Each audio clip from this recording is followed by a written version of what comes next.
আত্মনিয়ন্ত্রণে রাখতে পারি না, মনে হয় পথ হারা, আমি পথিক, কি করব, কিভাবে করব তাও বুঝি না, আমার ব্যথা কাউকে বুঝাতেও পারি না, দয়া করে আমাকে একটু পরামর্শ দিবেন।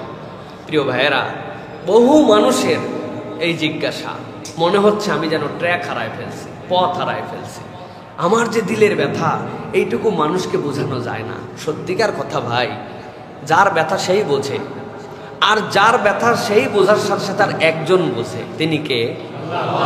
কিভাবে? তিনি নিজের নাম দিয়েছেন হালিম।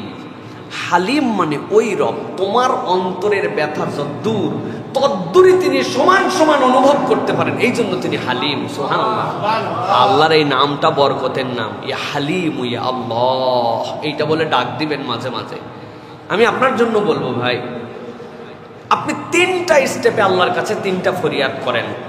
1 নম্বর, হেদায়েতের দোয়া করেন, ইহদিনাস সিরাতাল মুস্তাকিম, ইহদিনাস সিরাতাল মুস্তাকিম, ইহদিনাস সিরাতাল মুস্তাকিম।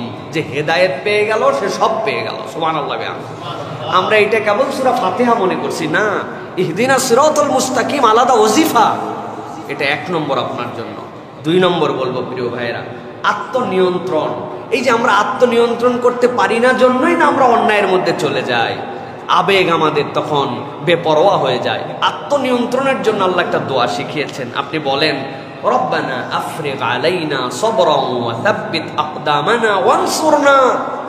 রব্বানা আফরিগ আলাইনা সবরান, আল্লাহ আপনি আমাকে ফারাগাত দেন সবরের উপরে, ওয়া সাব্বিত আকদামানা, আমার পা যেন হড়কায় না যায়। আল্লাহ কতভাবে পা হড়কায় যায়, মন এলোমেলো হয়ে যায়। ওয়ানসুরনা, আমাকে সহযোগিতা করেন। পারবেন না এটা বলতে?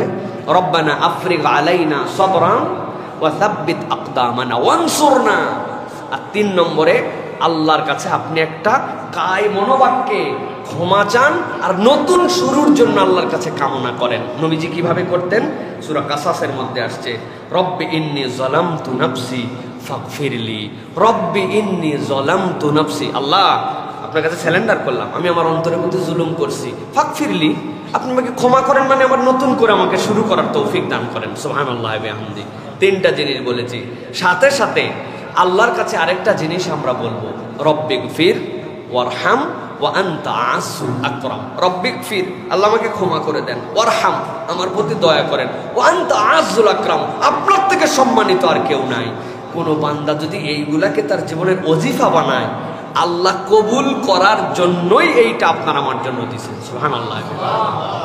আপনি আল্লাহকে বলতেছেন রব্বি, ও আমার রব। বলেন তো ভাই, এই রব্বি এটা শিখাইছে কে? এটা কবুল করবে কে? বলতেছেন কার কাছে? আপনি আমি বান্দা কার? আল্লাহ রাব্বুল আলামিন কবুল করার জন্য আপনারা শিখাইছেন, রব্বি ইন্নী যালামতু নাফসি ফাগফিরলি। আল্লাহ বলতেছেন তুই আবেদন দে, আমি তোরে শিখাই দিলাম কবুল করার জন্য। সুবহানাল্লাহ। তাহলে 1 নম্বর হেদায়েতের দোয়া, 2 নম্বর আত্মনিয়ন্ত্রণের দোয়া, 3 নম্বর ক্ষমা এবং সুন্দর শুরুর দোয়া, আর 4 নম্বর রব্বিগফির ওয়ারহাম ওয়া আনতা আ'আসুল আকরাম। আপনি এটা আমল করে দেখেন, সকাল সন্ধ্যা সালাতের পরে কায় মনোবাক্যে তাহাজ্জুদের নামাজের সিজদায় আল্লাহ রাব্বুল আলামিন আপনার দিলকে ঠান্ডা করে দেবেন ইনশাআল্লাহ। রাস্তা কোন দিক দিয়ে বাড়াবে আপনি জানেন না, ওয়া মান ইয়াত্তাকিল্লাহ ইয়াজআল লাহু মাখরাজা। আপনি চিন্তা করুন এইগুলো বলে কি রাস্তা বের হয়? আল্লাহ বলছে এমন রাস্তা বের করব তুই চিন্তাই করতে পারবে না। ওয়া ইয়ারযুকুহু মিন গায়রি লা ইয়াহতাসিব, এমন খাওয়ানো খাওয়াবো তোর কল্পনার মধ্যে থাকবে না। সুবহানাল্লাহ।